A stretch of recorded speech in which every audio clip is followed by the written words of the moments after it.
വ്യത്യസ്തമായ ഒരു ആംഗിളിൽ നിന്നുമാണ് ഇന്ന് നമ്മൾ വ്ലോഗ് സ്റ്റാർട്ട് ചെയ്യുന്നത്. അതായത് പുറത്തെ സീറ്റിൽ ഇരുന്നുകൊണ്ട് ഫ്ലാഷ് ഇട്ട് ഷൂട്ട് ചെയ്യുന്ന ഒരു മൊബൈലും മുന്നിലത്തെ സീറ്റിൽ നിന്ന് തിരിഞ്ഞു നോക്കിക്കൊണ്ട് അഭിപ്രായം പറയുന്ന കാര്യമാണ് ഇന്നത്തെ വിഷയം.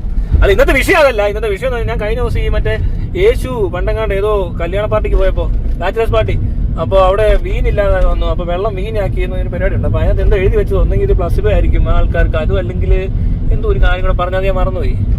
അങ്ങനെ ആയിരിക്കും അതിനകത്തൊരു കാര്യമായ ഒരു കമന്റ് അടിച്ചു. ഞാൻ അങ്ങനെ കമന്റ്സ് ഇടയ്ക്ക് നോക്കിയപ്പോൾ, വെറുതെ നോക്കാറുണ്ട്, വല്ലപ്പോഴും ഒരു കമന്റ് നോക്കിയതാണ്, സാധാരണ നോക്കാറില്ല, തെറിയൊക്കെ ആയിരിക്കും.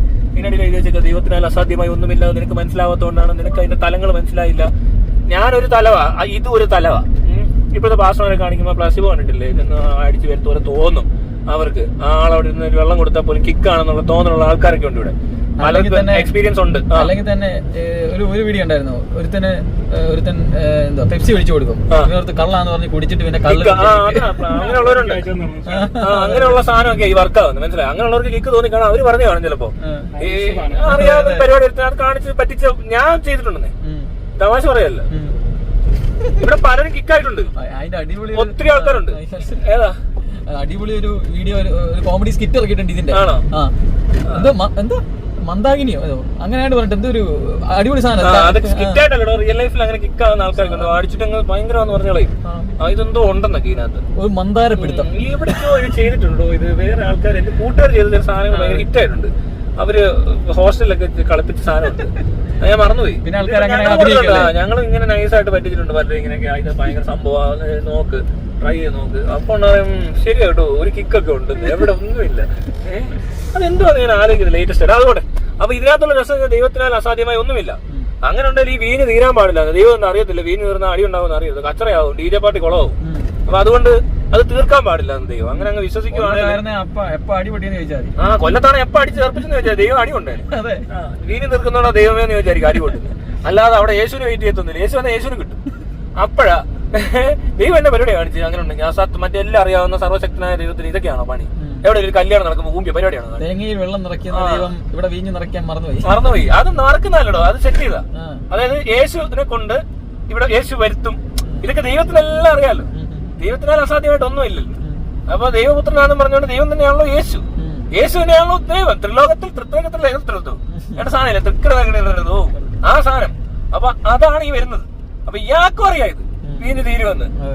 ഇവന്മാരെല്ലാം അവിടെ കൂട്ടത്തിൽ നിന്ന് ഇത്രയും ആൾക്കാർ ഊമ്പിക്കണ്ട വല്ല കാര്യം. ഇതൊക്കെ ദൈവമാണോ? ഇതൊക്കെയാണോ ദൈവത്തിന്റെ കളികൾ? ഇതൊക്കെ ദൈവമാണ്. ഊമ്പിയേരി പ്രസ്ഥാനം കൊണ്ട് നടക്കുന്ന ഇവനൊക്കെ ദൈവമാണെന്ന് പറയേണ്ട കാര്യം എന്തോ? അവനും അറിയാം, മറ്റവനും അറിയാം, ഇവനും അറിയാം, എല്ലാവർക്കും അറിയാം വീഞ്ഞ് തീരുമെന്ന്. അതറിയത്തില്ല, തീരുമെന്ന് അറിയത്തില്ല, പക്ഷെ ഉണ്ടാക്കാൻ അറിയാം. അങ്ങ് ഊമ്പിയാച്ചാ മതി. ഇവിടെ എങ്ങാനും വന്ന് ഈ നമ്പർ കാണിച്ച ആദ്യം നീ ഇപ്പൊ എവിടെ നിന്നാ വന്നെന്ന്. അപ്പൊ പറയാം ഞാൻ ദൈവം വന്നേരം മൈര, നീ അപ്പൊ ഇത് അറിയാതെ വന്നതല്ല, നീ ഇത് അറിഞ്ഞോണ്ട് ഇവിടെ വന്ന് വീഞ്ഞ് തീർത്തിട്ട് ഷോ കാണിക്കുന്നതാണോ നീ എന്ന് നമ്മൾ ചോദിക്കും. അതുകൊണ്ടാണ് ഇപ്പൊ പലയിടത്തും ദൈവം വരാത്തത്. മനസ്സിലായി? ദൈവത്തിന് അറിയാം, ആൾക്കാർക്ക് മനസ്സിലാവുന്നുണ്ട് ഈ ഗെയിം എന്നൊക്കെ. മനസ്സിലായില്ലേ? നീ ശിക്ഷിച്ചിട്ട് രക്ഷിക്കാൻ വന്ന മൈരനാണോന്ന് ചോദിക്കും. പൊക്കോ വിട്ടുപൊക്കോ, വേണ്ട, നിന്റെ ഒരു മൈരും വേണ്ടെന്ന് പറയും. അതുകൊണ്ടാണ് ദൈവം ഇപ്പൊ പലയിടത്തും ഇല്ല. എവിടെ ചെന്നാൽ ആൾക്കാർ ഇങ്ങനത്തെ ചോദ്യങ്ങൾ ചോദിക്കുവാന്ന്. നീ ഇതിന് മുമ്പ് എവിടെ വന്നു? നീ 5 മിനിറ്റ് മുമ്പ് എവിടെ വന്നു? വണ്ടി ഇടിക്കുന്നതിന് മുമ്പ് നീ എവിടെ വന്നു മൈരെ? വണ്ടി ഇടിച്ചൊരുത്തും ചാ കിടക്കണോ? നീ കുണയ്ക്കാൻ വരുന്നത്, പ്രാർത്ഥിക്കാനായിട്ട് ടെന്റ് വിട്ടേക്കുന്നു, ഉടുപ്പ് ഇടിച്ചോണ്ട്.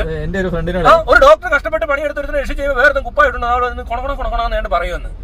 അവനെന്തിനാ വരുന്നത് അവിടെ? എന്റെ ഫ്രണ്ടിനോട് ഇതുപോലെ പറഞ്ഞപ്പോ പറയാ, അതായത് കൊച്ചു പിള്ളേരെ പീഡിപ്പിക്കാൻ പറ്റും. അപ്പോഴത്തേനും ആ സമയത്ത് എന്തോ അത് കഴിഞ്ഞ് കുഞ്ഞിനെ രക്ഷിച്ചില്ലേന്ന്. അത് കഴിഞ്ഞ് രക്ഷപ്പെട്ടില്ലേ? അത് ദൈവം രക്ഷിച്ചാണ്. കൊള്ളാം. പീഡിപ്പിക്കുന്നിടത്ത് ദൈവമില്ല, കൊല നടക്കുന്നിടത്ത് ദൈവമില്ല, അസുഖം വരുമ്പോഴും ദൈവമില്ല. എങ്ങനെയാലും രക്ഷപ്പെട്ട അവിടെ ദൈവം വരും, പിരിവെടുക്കും.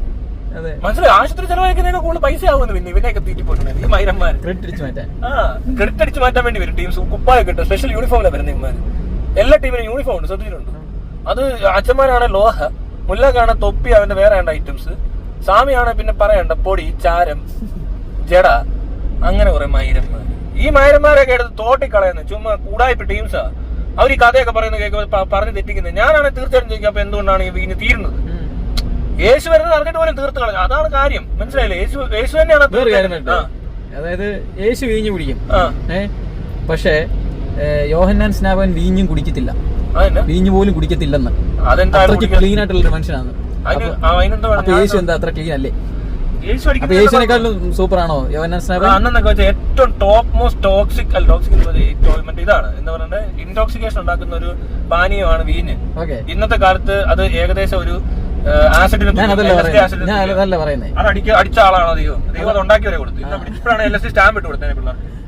സ്റ്റാമ്പ് തീർന്നു കർത്താവേന്ന്. ഏത് പാർട്ടി കല്യാണ പാർട്ടിയൊക്കെ ഇപ്പൊ എന്താ നടക്കുന്നത്? MDMA തീർന്നു, സ്റ്റാമ്പ് തീർന്നു. ഇപ്പൊ യേശു ഉണ്ടാകും, യേശു വന്നിട്ട് ഇത് പൊടിച്ചു കൊടുക്കൂ, കല്ലിങ്ങനെ ഇടാ പൊടിക്കണം, ലൈൻ ഇടണമെന്നൊക്കെ അങ്ങനെ പറയൂ.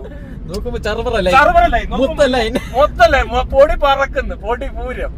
സ്റ്റാമ്പൊക്കെ ഇങ്ങനെ വന്ന് വീഴുമായിരിക്കും, ആക്കിനെ ഇവിടെയൊക്കെ എടുത്ത് ഇവിടെയൊക്കെ കുത്തിക്കറ്റി വെക്കുന്നത്. അപ്പൊ ചോദിക്കുന്നുണ്ട്, ഇത്രയും വീര്യമുള്ളത് സാധാരണ വീര്യമുള്ളത് ആദ്യം അവസാനം എളുപ്പമുള്ളതോ കൊടുക്കുന്ന എളുപ്പമായത് ആൾ കൊടുക്കുന്നതെന്ന് പറഞ്ഞേക്കുന്നത്. ഇത്രയും വീര്യമുള്ള സാധനം എങ്ങനെ ലാസ്റ്റ് വരെ സൂക്ഷിച്ചു വെച്ചെന്നൊക്കെ ചോദിക്കുന്നുണ്ട് ബൈബിളില്. യേശു അത്രയ്ക്ക് കൂടിയ പാട്ടുകാരനാണ്. അതെ, എന്നെ ടീമാണ് ഇവന്മാര് അങ്ങ് എഴുതി വിട്ടേക്കോ. ഞാൻ ആലോചിക്കാന്ന് ഇപ്പൊ യേശു ഇല്ലാത്ത നല്ല കാര്യമാണ്. കാരണം ഇപ്പോഴത്തെ പിള്ളേർ ഉറപ്പായിട്ടും കല്യാണത്തിൽ ചോദിക്കാൻ പോകുന്നു MDMA തീർന്നു,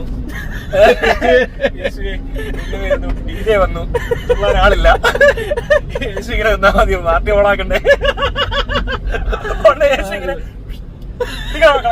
ഓടിച്ചടി എന്ന് പറയോ? പുള്ളി ഓർമ്മ അടിക്കായിരിക്കും ലക്ഷമില്ല യേശു അടിച്ചിട്ട് എങ്ങനെ കുറിച്ചാ തറക്കായിരിക്കും ഈ പണി കാണിച്ച്. ഇപ്പോഴാണ് ജയിപ്പോ അത്രേ അവര് ചെയ്തുള്ളൂ.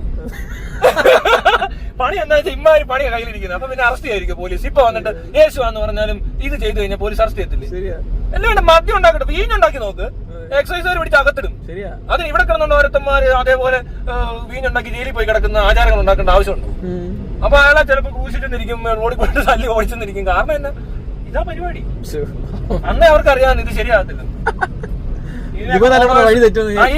ഈ ലോകം നശിക്കുമെന്ന് അറിയാവുന്ന റോമാക്കാര് അവന്മാര് കറക്റ്റാണ്. കണ്ടില്ലേ കാണിക്കുന്നേ? ഈ ടീമുകളെല്ലാം കൂടെ ചേർന്ന് എന്ത് ഇവിടെ കാണിച്ചു കൂട്ടുന്നേ? ഇവന്മാരെ നേരത്തെ അറിയാന്ന് കേട്ടോ. ആ ഇടയ്ക്ക് അത് വേറെ ടീംസ്. ഈ ടീമുകളെ മൊത്തത്തിലൊന്നും ഉപേക്ഷിക്കാൻ കേട്ടില്ല. ദൈവത്തിന് ഏറ്റവും അടുത്ത ടീംസ് അവരാ കേട്ടോ. ഇത് യാരുടെ ടീമായിട്ട് എന്ത് കാര്യം? ഞാൻ പറഞ്ഞ പിന്നെ യുദ്ധം ചെയ്യേണ്ടി വരുന്നു എന്നുള്ളതാണ്. അതെ ഞാൻ പറയുന്നത് ദൈവം ഇവിടെ നിന്നപ്പോ ഇത്രയും കുഴപ്പം. ഈ ലാസ്റ്റ് റൗണ്ട് യുദ്ധമാണ്. ലോകത്ത് ഇനി യുദ്ധം ഉണ്ടാകത്തില്ല. കാരണം ഈ വിശ്വാസികളായ മനുഷ്യരുടെ എണ്ണം കുറയുന്ന യുദ്ധം നിൽക്കുമല്ലോ നോക്കി. പിന്നെ റിസോഴ്സ് അത് ഇല്ല, യുദ്ധം ഉണ്ടാകത്തില്ല. യുദ്ധം അല്ലാത്ത ഡിഗ്രികൾ അവരുണ്ടാക്കും. പക്ഷെ ഇവർക്ക് അതല്ലാതെ പറ്റത്തില്ല. ഇവരെല്ലാം പ്രായമുള്ള ആൾക്കാർ, അവരെല്ലാം റിലീജിയസ് ആണ്. അത് നോക്കിയോ, നെതന്യാഹു റിലീജിയസ് ആണ്, ട്രംപ് റിലീജിയസ് ആണ്, അങ്ങനെ മോഡി റിലീജിയസ് ആണ്, ഇറാന്റെ തലപ്പത്തിരിക്കുന്ന റിലീജിയസ് ആണ്. ഇവർക്കെല്ലാം റിലീജിയനാണ് ഇവരെ ഭരിക്കുന്നത്. ശരി, അതുകൊണ്ടാണ് യുദ്ധത്തിലെത്തുന്നത്. അവർക്ക് വേറെ ഡീൽ ഉണ്ടാക്കാനൊന്നും അറിയത്തില്ല. ഹ്യൂമൻ റൈറ്റ്സ് ഒന്നും അവരെ ബാധിക്കുന്ന വിഷയമല്ല, അത് അറിയത്തില്ല. ഇപ്പൊ പിന്നെ ആൾക്കാർ കുറച്ചുകൂടെ മെച്ചമാണെന്ന് പറയുന്നു. ഇപ്പൊ വന്നേക്കുന്നതൊന്നും അല്ല, അതൊന്നും പോരാ. ചെറുപ്പക്കാർ പറഞ്ഞു, അതായത് ഇപ്പൊ ഒരു 30 വയസ്സുള്ള 45 വയസ്സ് എത്തുന്ന സമയം നോക്കൂ. ഫ്രീ ആയിട്ട് ഇവിടെ പിള്ളേരൊക്കെ ഇറങ്ങി നടക്കുന്നില്ല കൊച്ചിയിലൊക്കെ. ഇറാനിൽ ഇപ്പൊ വന്നേക്കുന്ന ടീം കുറച്ചുകൂടെ മറ്റേനേക്കാൾ ഭേദപ്പെട്ടാന്ന് പറയുന്നത്. മറ്റേ ചടങ്ങാന്ന്, ഭയങ്കര ട്രഡീഷണൽ പാർട്ടീസാണ്. അവിടെ ഉള്ളവർക്ക് സ്വാതന്ത്ര്യം കുറവുണ്ടെന്ന് പറയുന്നത്. ജീവിക്കുന്ന ആകെ കുറച്ചാളെ ജീവിക്കത്തുള്ളൂ. ആ 10-60 വയസ്സ് മാക്സിമം ജീവിക്കുന്ന മനുഷ്യരിട്ട് ഇവിടെ കിടന്ന് ദുരിതം അനുഭവിക്കേണ്ട ആവശ്യമൊന്നുമില്ല. അമേരിക്കയിലും അവിടെ നിന്ന് എല്ലാം കൊണ്ടുപോയാൽ പോലും അവിടെ ജീവിക്കുന്നവർക്ക് അത് കുറച്ചാളെ സന്തോഷം ജീവിക്കട്ടെ, ഫ്രീഡം അനുഭവിക്കട്ടെ. അതെന്താ അവരടിച്ചു കൊടുക്കട്ടെ. എവിടെ പപ്പ് വേണം, കള്ള് വേണം, MDMA വേണം. ഇവിടെ ലോകം മൊത്തം MDMA അടിക്കുമ്പോൾ ഇറാനി മാത്രം MDMA ഇല്ല. അപ്പൊ അവിടുത്തെ പിള്ളേർക്ക് കൊതി വരത്തില്ലേ? ഇത് അപ്പുറത്തെ രാജ്യത്തെ കുട്ടികളെല്ലാം പാർഷ്യാലിറ്റി കാണിക്കുന്നു. അതൊക്കെയാ പ്രശ്നം. എന്റെ പ്രശ്നം അത്രേ ഉള്ളൂ കേട്ടോ. അല്ല എനിക്ക് എണ്ണയും കൊണ്ടെന്ന് എനിക്ക് വിഷയം. നമുക്ക് അവിടെ എൻജോയ്മെന്റ് വേണം, പപ്പ് വേണം, പാർട്ടി വേണം. മനസ്സിലായോ? ആൾക്കാർ ചില്ലായിരിക്കണം, ഹാപ്പിനെസ് ഇൻഡെക്സ് കൂട്ടണം. അതിന് അമേരിക്ക പോയി പോകുമ്പോട്ടാലും കുറച്ചാൾ പോകുമ്പോട്ട് എല്ലാവരും മരിച്ചു, കുറച്ചു പേർക്ക് എല്ലാവരും കൊല്ലത്തൊന്നുമില്ല. ഈ വേണ്ടാത്തങ്ങളെല്ലാം മരിച്ചാലും കുഴപ്പമൊന്നുമില്ല. പിന്നെ വരാൻ പോകുന്ന ഒരു സന്തോഷമാണ്. മനസ്സിലായല്ലോ? പാർട്ടിയാ ടുമോർലാൻഡ് നടത്തും ഞങ്ങളവിടെ. അല്ല ഇത് പിന്നെ കുറെയൊക്കെ ഇങ്ങനെ കാണിക്കാൻ വേണ്ടി ചെയ്യുന്നതൊക്കെ പറയുന്നുണ്ട്. സ്റ്റേജിലാണ് മാറാൻ വേണ്ടി ഉള്ള അതുവരെ ഉള്ളൂ. അവിടെ ഇലക്ഷൻ നടത്താമെങ്കിൽ പ്രശ്നം തീരും. ഇന്ത്യയിൽ ഇലക്ഷൻ അടുക്കുമ്പോൾ കണ്ടില്ല, തീവ്രവാദി വന്ന് കയറും, പശു വരും, ഓരോ സീനാ വരുന്നത്. ബീഫ്, ജയ് ശ്രീറാം, അത് വിട്ട് ബീഫ്, തീവ്രവാദി, രണ്ട് സാധനമാണ് ഇവിടെ ഇലക്ഷന്റെ റിസൾട്ട് നിശ്ചയിക്കുന്നത്. അതൊരെണ്ണം എവിടെയും പൊട്ടും. എങ്ങും ഇല്ലാത്തൊരുത്തം മരിഞ്ഞു കയറി വരും എവിടുന്നോ. അതിന് പാവപ്പെട്ട കുറെ പട്ടാളക്കാർ വരിക്കണം. അത് കഴിയുമ്പോൾ താണ്ട ഇപ്പുറത്തൊരു പശു മതി, മതി, ഇത് മതി. അയ്യോ ഒന്നും പറ്റിയിട്ടില്ല. ഇടിയല്ലേ അവൻ തന്നെ തല കൊണ്ട് വല്ല ഇടിച്ചു കാണും. നല്ല ബൈക്ക് ഉണ്ടാക്കും. ഇങ്ങനെ ഇടിക്കുമ്പോഴേ ഇടിച്ചേ അങ്ങനെ വല്ല ഇടിച്ചു പൊട്ടിയാലോ. അപ്പൊ ശരി, യേശു മേലിനി ഇമാര് ഉടായ്പ കൊണ്ട് ഇറങ്ങിയേക്കരുത് നമ്മുടെ അടുത്തോട്ട് കേട്ടോ. വീഞ്ഞുണ്ടാക്കി കൂഞ്ഞുണ്ടാക്കി എന്ന് പറയുന്നത് വീഞ്ഞ് തീർത്തതാണ് ഇവിടുത്തെ പ്രശ്നം. യേശു ചിലപ്പോ നല്ല മനുഷ്യനായിരിക്കും. നല്ല മനുഷ്യനാണ്. ഓരോരുത്തന്മാർ എഴുതി പിടിപ്പിച്ചായിരിക്കും. എടാ അങ്ങനെ ഒരു മനുഷ്യൻ ജീവിച്ചിരുന്നുണ്ടെങ്കിൽ അയാൾ ചിലപ്പോ അയാൾ മരിച്ചുപോയി. പിന്നെ അവാദം എഴുതി പിടിപ്പിക്കുക, ഭയങ്കര കൂട്ടി എഴുതുമായിരുന്നു. നമ്മുടെ ആൾക്കാരെ അറിയാലോ, എക്സ്ട്രാറേറ്റ് ചെയ്ത് പൂലിപ്പിച്ചു കളയും. പണ്ട് പറയുന്ന ഒരു സംഭവം ഉണ്ട്, ഏതൊരു ആനയെ പറ്റി പറയുവാണ്, ഭയങ്കര വലിയ ആന, ഭയങ്കര പേരെടുത്ത ആനയാണ്, മറ്റാണ് മറിച്ചാണ്. അപ്പൊ ഒരു തടി ഒഴുകി വന്നു, പല ആനകൾ വന്ന് വലിച്ചിട്ടും കേറിയില്ല. അവസാനം നമ്മുടെ ഇവൻ വരുവാ, പേര് പറഞ്ഞു ഗജഫ്രോഡ് ആന വരുവാണ്. എന്നിട്ടുണ്ടല്ലോ ഈ താടി ഇവനിങ്ങനെ പിടിച്ചിട്ട് ഇങ്ങനെ പിടിക്കുകയും അവന് ഒറ്റ പൊറിയാ. അപ്പുറത്തുണ്ടാകുന്ന ചായപ്പീടിക പറന്നുപോയി. ഓലപ്പിലോട്ടൊക്കെ അന്നത്തെ കാലത്ത് അങ്ങനെയാ, ഈ തടി കൂപ്പിലൊക്കെ പോയെന്നാ പറയുന്നത് ആ പൊറിയില്. അതാണ് ഈ തള്ള് എന്ന് പറഞ്ഞാൽ യേശുവിനെ പറ്റി ആരോ തള്ളിയാ. ഇതൊന്നും കേട്ട് വിശ്വസിക്കേണ്ട ആവശ്യമൊന്നുമില്ല. വീഞ്ഞ് അയ്യോ.